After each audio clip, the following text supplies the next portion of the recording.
Camera action. Celebrating 100 years of Indian cinema. Cut. Roll camera. Scene 1. On Telugu Taranga, it's your baby.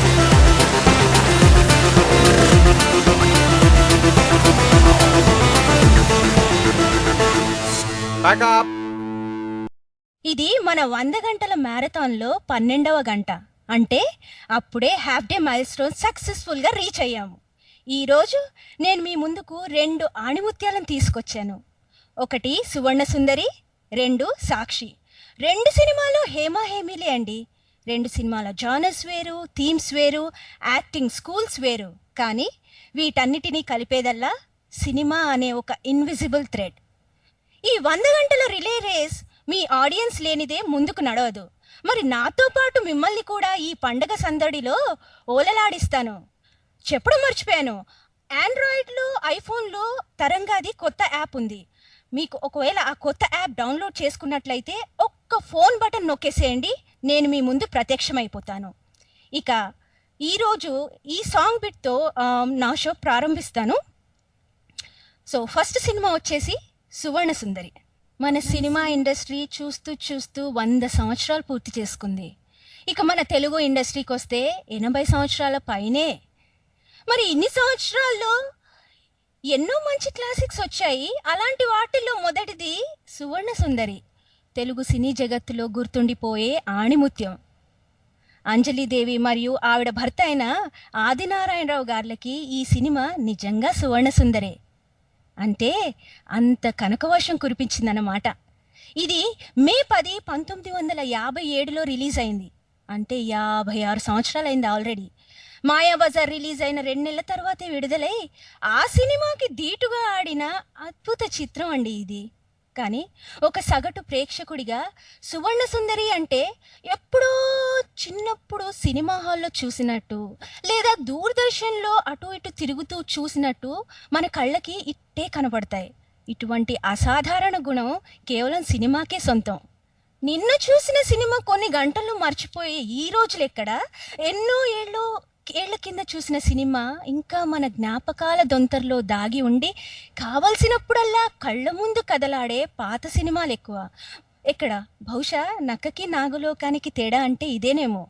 ఆ కాలంలో technology week లేదా minimal అనే చెప్పాలి. కానీ technicians, caste and crew చాలా strong. ఈ సినిమాని చూడాలని వెళ్ళిన ప్రేక్షకులు ఒక రకమైతే, చెప్పా కదా అప్పట్లో మాయాబజార్ కూడా రిలీజ్ అయిందని. మాయాబజార్ సినిమా కోసం థియేటర్లకు వెళ్ళి అక్కడ టికెట్స్ దొరకక ఈ సినిమాకి వచ్చిన వాళ్ళు ఇంకో రకం. ఆ తర్వాత చూడండి, ఇంక ఇంట్రెస్టింగ్ ట్విస్ట్ ఏంటంటే ఈ సినిమా కూడా హౌస్ఫుల్ అయిపోయి, అంటే ఇది అన్ఎక్స్పెక్టెడ్ సక్సెస్ అనమాట. ఈ సినిమా కూడా హౌస్ఫుల్ అయిపోయి ఉస్సూరుమంటూ ఇంటికి వెళ్ళిన వాళ్ళు కూడా ఉన్నారనమాట. ఈ సినిమా కమర్షియల్గా చాలా సక్సెస్ సాధించింది. ప్రేక్షకులు దీనికి అనూహ్యంగా బ్రహ్మరథం పట్టారు. ఒక సినిమా ప్రేక్షకుడికి దగ్గర అవ్వాలంటే దాన్ని ఎలా తీయాలో ఊహించడం చాలా కష్టం. కానీ ఊహలకు భిన్నంగా ఒక చిన్న థీమ్, అసలు స్టోరీ అంటూ ఏముండదండి, వెరీ ప్రెడిక్టబుల్. ఒక్క చిన్న థీమ్, అంటే ఒక మనిషి బుర్రలో తొలిచిన చిన్న ఆలోచన రూపకల్పనే ఈ మన సువర్ణ సుందరి. అన్ని రకాల ప్రేక్షకుల్ని మెప్పించింది, చిత్ర విజయాన్ని సాధించింది, ఆఫ్ కోర్స్ ప్రొడ్యూసర్స్ పాకెట్స్ కూడా నింపేసిందండి.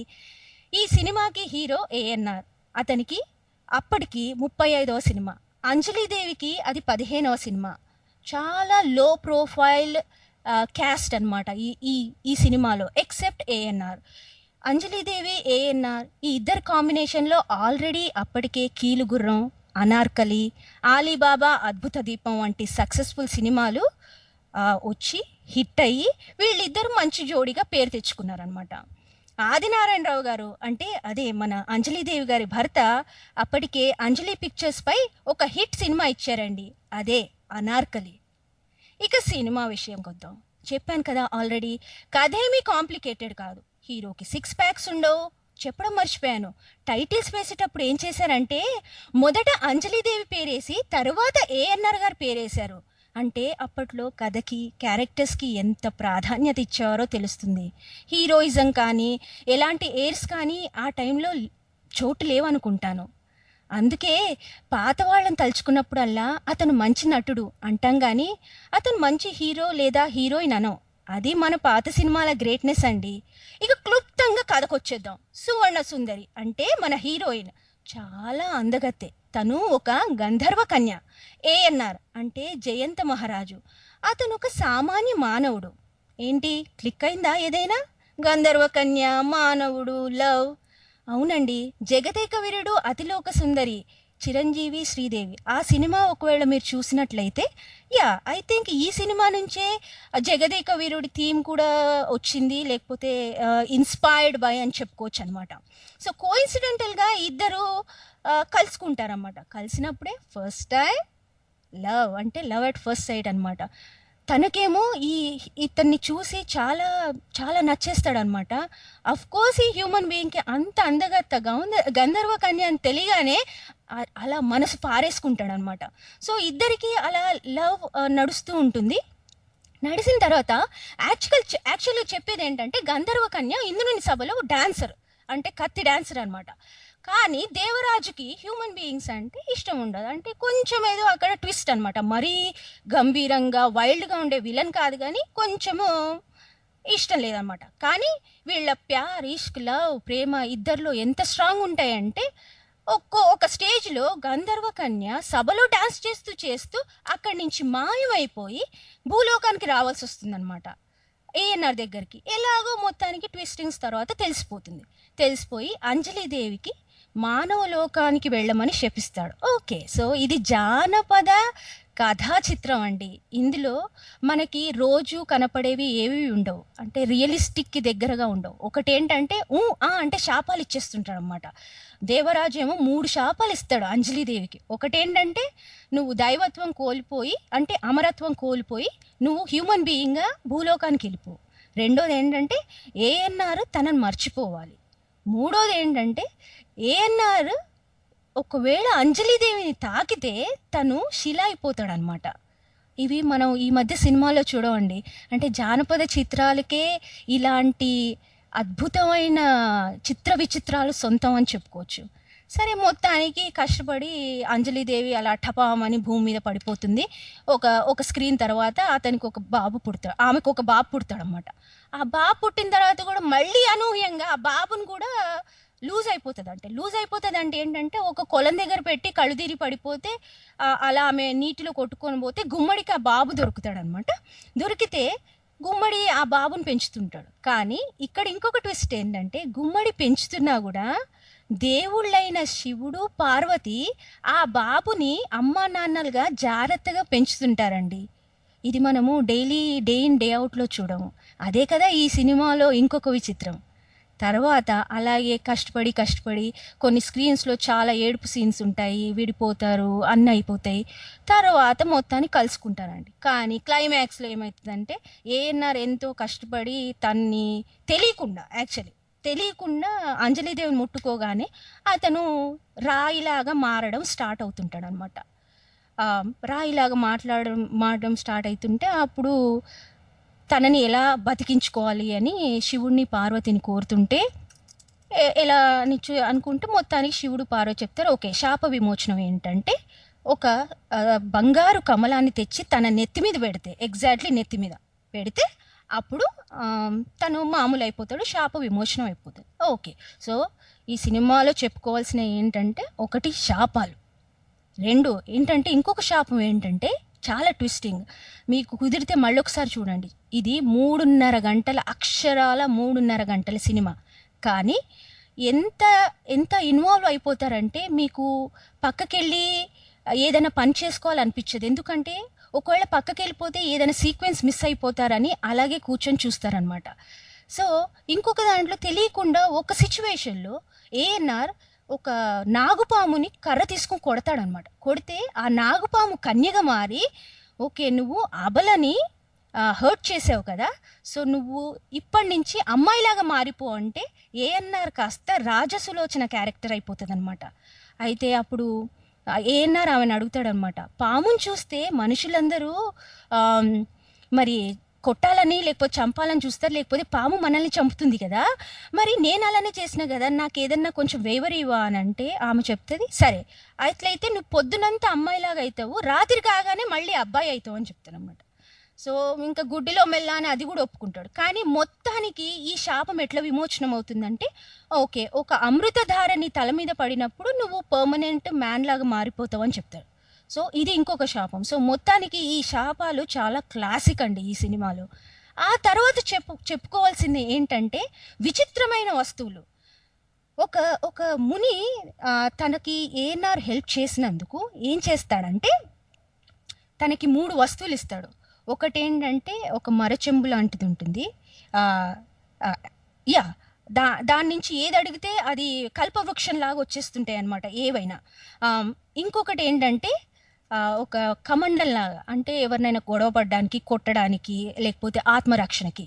ఇంకోటి ఏంటంటే మాయా చాప, అంటే ఫ్లయింగ్ మ్యాట్ అనమాట. దాని మీద కూర్చొని ఓకే నేను కూర్చొని అనమాట I want go to Malakpet, లేకపోతే హైదరాబాద్ చెప్పగానే వెంటనే నన్ను తీసుకెళ్ళిపోతుంది అనమాట. లేకపోతే I want go to heaven అనగానే తీసుకెళ్ళిపోతుంది. అలాంటివన్నీ విచిత్రమైన వస్తువులు ఉన్నాయండి ఈ సినిమాలో. ఈ సినిమాలో మూడవది ముఖ్యంగా చెప్పుకోవాల్సింది మ్యూజిక్. ఈ సినిమాకి కథ అంటే okay on a scale of 10 4 or 5 ఇవ్వచ్చు, కానీ పాటలండి, పాటలకి ఎక్కువ శాతం. ఈ సినిమాలో కథ చాలా కొంచెం, కానీ పాటలు చాలా ఎక్కువ. సర్ప్రైజింగ్లీ ఈ సినిమా డైరెక్టర్ ఎవరో కాదండి, ఆదినారాయణరావు గారే. తను ఎంత టాలెంటెడ్ మ్యూజిక్ డైరెక్టర్ అంటే క్లాసిక్ సాంగ్స్ ఇచ్చారండి. రాజశేఖర నీపై మోజు తీరలేదురా సాంగ్ గుర్తుందా? ఇంకొకటి తెలుగు వీర లేవరా దీక్షభూని సాగరా, పిలువకురా అలుగకురా నలుగురిలో నన్ను ఓ రాజా. ఇంకొకటి వస్తాడు నారాజు ఈరోజు. ఇలాంటి మంచి మంచి చార్ట్ బస్టర్ సాంగ్స్ ఇచ్చింది మన ఆదినారాయణరావు గారండి. ఈ సినిమాకి అన్ని సాంగ్స్ తనే ఇచ్చారు. ఈ సినిమా కథకి ప్రాధాన్యత కాదు కానీ మ్యూజికల్ హిట్ అని చెప్పొచ్చు. ఎందుకంటే సువర్ణ సుందరి అంటే ఏఎన్ఆర్, అంజలిదేవి అని లీలగా తెలుస్తాయి, కానీ ఆ సినిమా నా హీరో శిల అయిపోతుంటాడు, ఒక చిన్న బాబు తల మీద ఒక ఫ్లవర్ పెడతాడు, లేకపోతే పిలువకురా అలుగకురా ఆ సినిమానా అలా గుర్తుండిపోతుందండి. ఇన్స్టెడ్ ఆఫ్ ఏఎన్ఆర్ ఉన్నాడా అందులో, ఆ టైప్లో ఉండే సినిమా కాదనమాట ఇది. సో అంత ఆథెంటిక్ రాగాలు, ఇంకా సమయానికి అనుగుణంగా ఉన్న పాటలు, బాణీలు ప్రేక్షకుల్ని ఇట్టే కట్టిపడేశాయి. మీకు నమ్మశక్యంగా ఉండదు కానీ ఈ సినిమాలో మొత్తం 14 పాటలు ఉన్నాయండి. ఒక్కొక్కటి ఒక్కో మంచి రత్నం. ఏది మొదలు ఏది లాస్ట్ అని చెప్పడం అయితే చాలా కష్టం, కానీ ప్రేక్షకులకి అంటే 56 సంవత్సరాల తర్వాత కూడా ఇంకా ఏ పాటల లిరిక్స్ తన నోట్లో నాంతున్నాయో ప్రేక్షకుడిగా, అంటే ఇప్పుడు కూడా నిద్రలో లేపి పిలువకురా లేకపోతే హాయి హాయిగా అనగానే అలా చెప్పేసే వాళ్ళు కూడా ఉన్నారు. అలాంటి 2 పాటలు ఇప్పుడు మీ ముందు నేను డిస్కస్ చేస్తాను. ఒకటి హాయి హాయిగా ఆమని పాడే. ఈ హాయి హాయిగా ఆమని పాడే ఆర్ ఆమని సాగే ఈ పాట నిజంగా హాయిగా ఉంటుందండి. ఈ పాటని రచించిన లిరిసిస్ట్ మన సముద్రాల రాఘవాచార్య గారు. రాగం గురించి నేను బేసిక్గా మ్యూజిక్ నేర్చుకోలేదు, కానీ మ్యూజిక్ ప్రియుల కోసం ఈ రాగమాలిక అంటే మ్యూజికల్ హిట్ కదండి. మరి రాగానికి మరి అంత పట్టు, అంత ప్రాముఖ్యత ఇస్తేనే మరి ఆ పాటలన్నీ ప్రేక్షకుల్ని రంజింపచేస్తాయి. సో హాయిగా ఆమని సాగే పాట ఆ కాలంలో జిక్కి ఘంటసాల గారు పాడారు. ఈ పాట నేను మీకోసం ట్రై చేస్తాను. కుహూ కుహూ బోలే కోయలియా కూంజ్ కూంజ్ మే భవరే డోలే గున్గున్ బోలే హాయిగా మని సాగే ఊగిపోవు మది ఉయ్యాలగా జంపాలగా. ఎంత బాగా రాశారండి ఆరుద్ర గారు. లీలగా పువ్వులు గాలికి ఊగా కలిగిన తలపుల వలపులు రేగా ఊగిపోవు మది ఉయ్యాలలాగా జంపాలలాగా. అసలు ఈ పాట పాడుతుంటే ప్రేమలో లేని వాళ్ళు కూడా ప్రేమలో పడాలనిపిస్తుందండి. అంత హాయిగా సాగే పాట. ఇంకొకటి చెప్పాలండి, ఈ సినిమా మొత్తంలో ఏఎన్ఆర్ అంజలిదేవిని ప్రాణసఖి, ప్రియసఖి, ప్రాణేశ్వరి అని పిలుస్తారు కానీ ఎప్పుడు కూడా సువర్ణ సుందరి అని పేరు పెట్టి పిలవడండి. ఈ సినిమాలో ఇంకొకటి నేను గమనించిన అబ్జర్వేషన్ ఇది. ఎంత మంచిగా అనిపిస్తుంది అంటే, ప్రేమలో ఆ కాలంలో ప్రేమ చెప్పడమే కాదు, అంటే ఎక్స్ప్రెస్ చేయడమే కాదు, దాన్ని ఎంత బాగా ఎక్స్ప్రెస్ చేస్తే ఎదుటి వ్యక్తి తనని అంత అంత ఎక్కువగా ప్రేమిస్తారో ఈ సినిమాలో చూపించారు. సో ఇందులో ఒక చరణం ఉంటుందండి, మనసున పాలి మరువను లేరా, తలమున మోడి తలపకు రాజా, సమయము కాదురా నిన్ను దరిచేరా, కరుణను నన్నీవేళ మన్నించరారా. అంటే మనసున పాలి అంటే నేను మనసులో టైం మర్చిపోను, తలమున అంటే మన హెడ్లో అనమాట. తను ఒక ఫ్లూట్ ఇస్తుంది అనమాట ఏఎన్ఆర్కి. తనకి ఎప్పుడు అంజలిదేవిని మిస్ అవుతున్నాడు అనిపిస్తే తను ఫ్లూట్ వాయిస్తే తిను గిరగిరా గిరగిరా తిరుక్కుంటూ దేవలోకం నుంచి భూలోకానికి వచ్చేస్తుంది అనమాట. సో మన చిలిపి ఏఎన్ఆర్ ఏం చేస్తాడంటే ఊరూరికే ఫ్లూట్ వాయిస్తుంటాడనమాట. ఈ పాట పాడే సమయానికి దేవరాజు మహాసభలో అంజలిదేవి డ్యాన్స్ చేస్తుంటుంది. ఇతనేమో ఈమెను చాలా మిస్ అయిపోయి ఫ్లూట్ వాయిస్తుంటాడనమాట. కానీ అప్పుడే తను చెప్తుంది అనమాట, నువ్వు ట్రిక్ చెయ్యకు, చిలిపిగా నీ తల్లో ఒక చిలిపి ఆలోచన వచ్చి ఫ్లూట్ వాయించాలనుకుంటావేమో, నువ్వు అనుకున్న వెంటనే నువ్వు ఫ్లూట్ వాయిస్తే నేను వచ్చేయాల్సి వస్తుంది, కానీ ఇది సమయం కాదు నేను నీ దగ్గర రావడానికి, అందుకే ప్లీజ్ సేవ్ మీ అని పాడుతుంటుంది అనమాట. నాకు నీ దగ్గర రావాలని ఉంది, టైమింగ్స్ అన్నీ తెలుసు అంటే ఒక టైమింగ్ ఇస్తుంది అనమాట, ఈవినింగ్ ఆ టైంలో వస్తానని.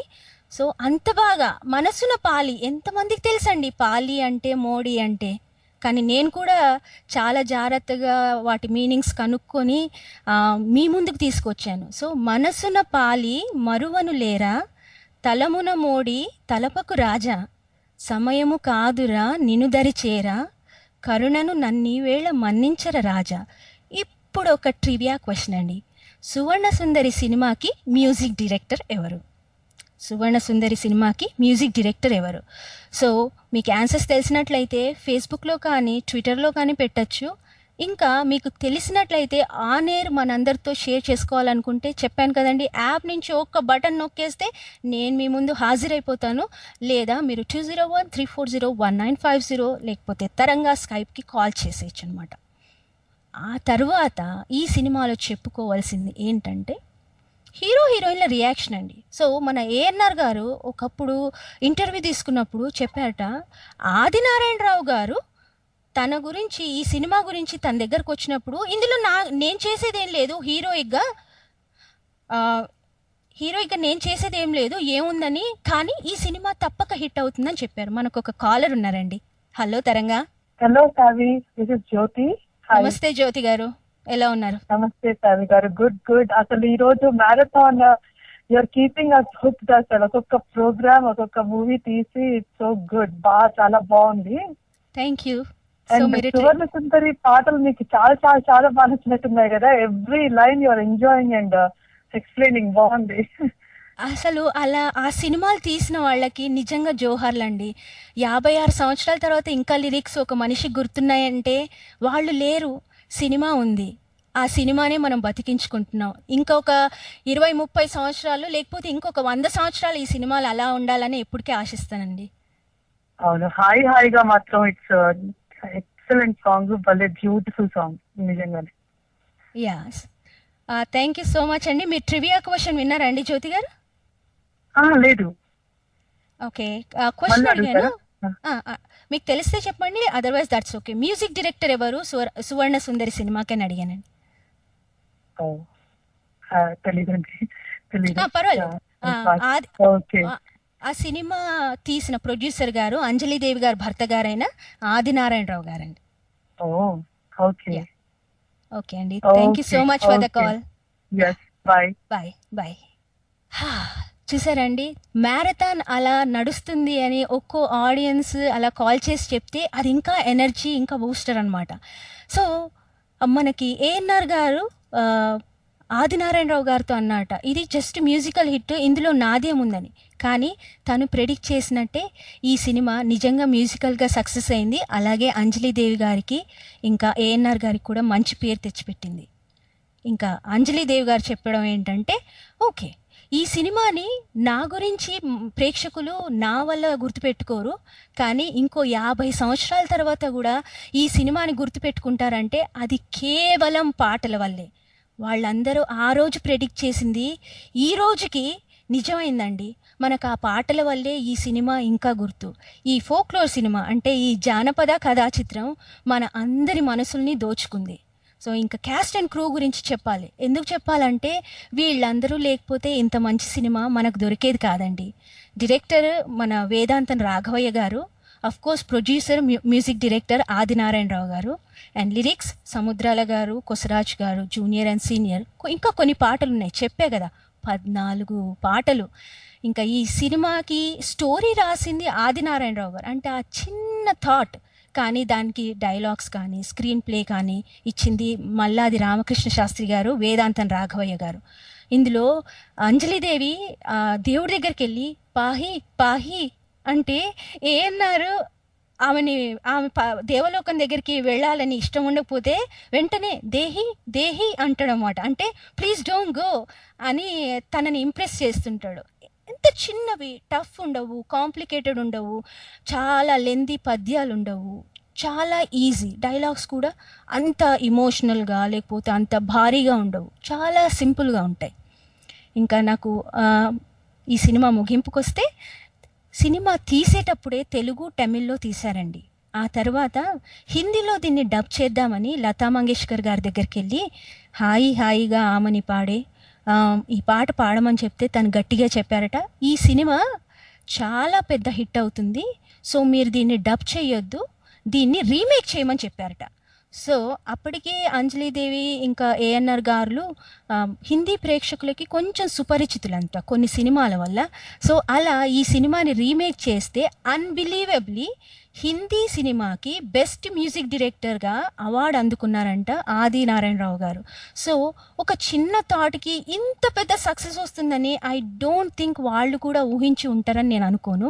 సో అది ఈ సినిమా గొప్పతనం అండి. ఇంకొక చిన్న ట్రివియా క్వశ్చన్, నాకు ఇంకా 4 నిమిషాలు ఉంది ఈ సినిమా గురించి చెప్పడానికి.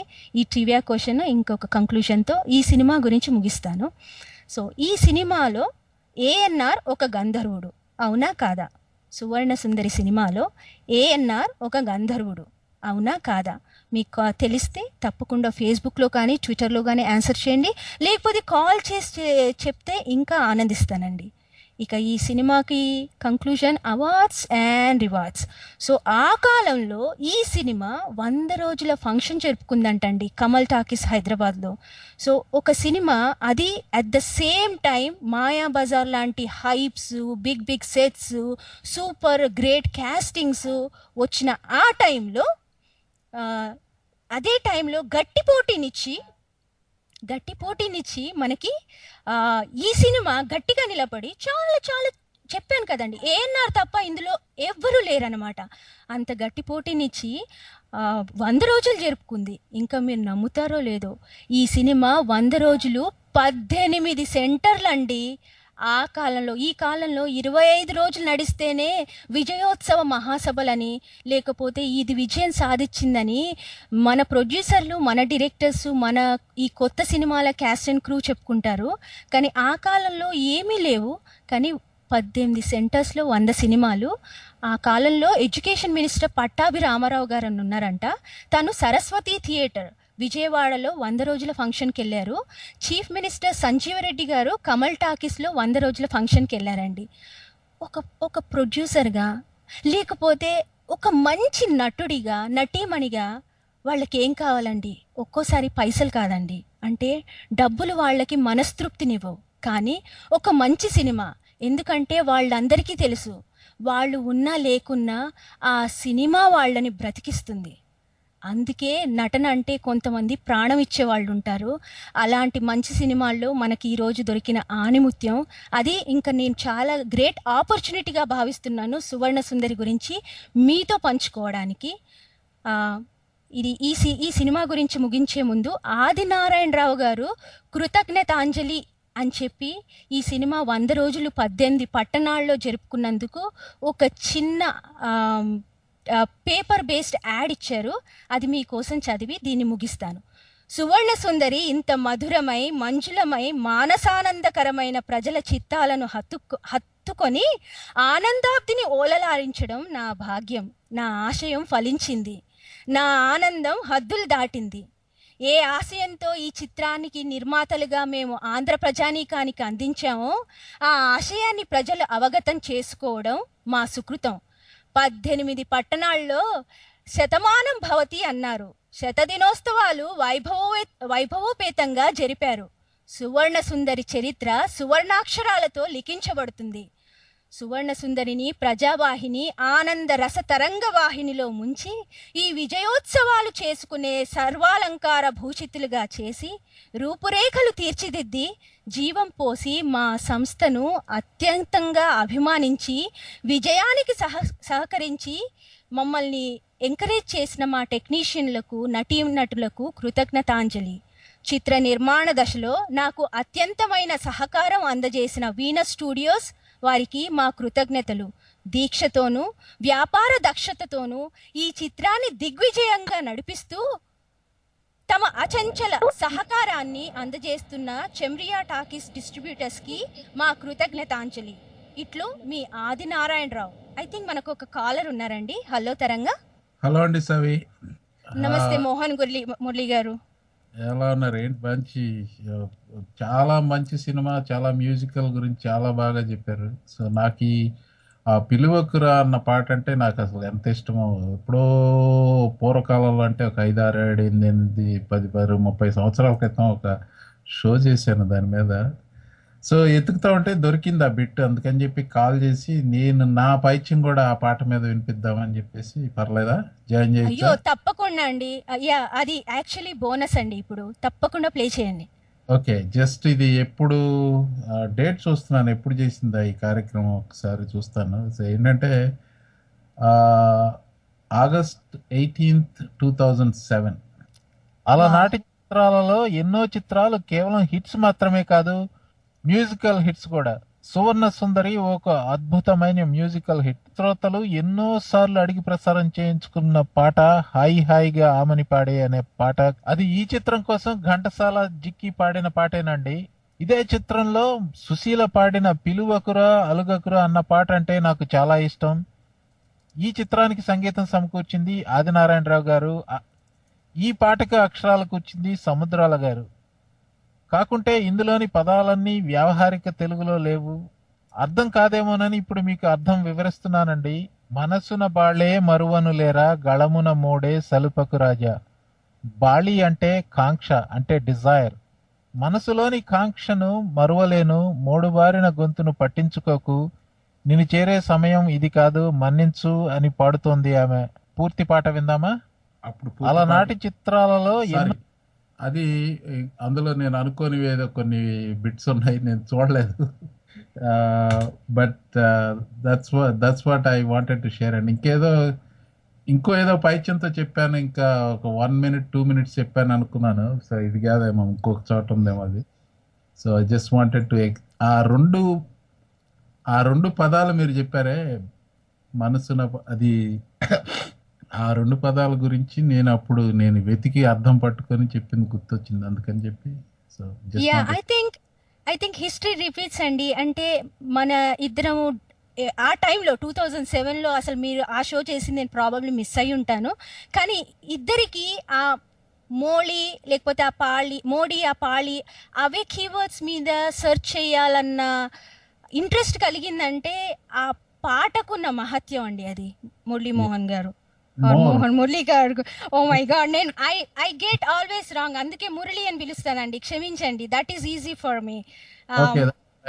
నేను అది just I think I took too much of your show time. Thank you so much for the call. Excellent presentation. Thank you. Thanks. So శ్రోతలు, ఇంకొక సినిమా గురించి వెళ్లే ముందు ఒక ట్రివియా క్వశ్చన్ సువర్ణ సుందరి మీద.